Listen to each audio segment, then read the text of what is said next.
มองใดมีปลาข้อนะ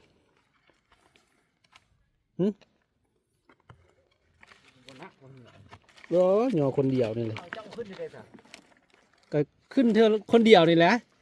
เอาขึ้นมีวิธีก็มีเทคนิคก็นี่นะเบิ้งคือจะขึ้นบ่ได้ เอานั้นวะเขียดนี่ปลาข้อหลายวะ เจ๊ไม่ได้เลย ว่าเขาบ่ได้ไปใส่เบ็ดใส่หยังวะใส่เบ็ดขี้กระเดือนนะ เอาตาไปกระปูก็มันกินดีก็ ใส่เบ็ดวะ เทียนยาวนะ เออ เอานี่คือเทียนเจ็ดเก้าเลย บ่ได้เฮ็ดน้ำเขาวะ เจ็ดเลยสี่เนี่ย บ่ได้เฮ็ดน้ำเขาได้ปะ ต่างกระปูน้อยได้กระปูจำดีมือ อืม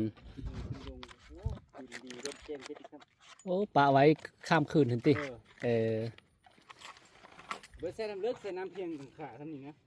เข้าไป โอ้มันมากินเหยื่อตอนกลางคืนเนาะตอนกลางคืนปะไว้กลางคืนเบิดคืนแล้วตื่นเช้ามาไปยามติตามพี่กระเดือนเนาะ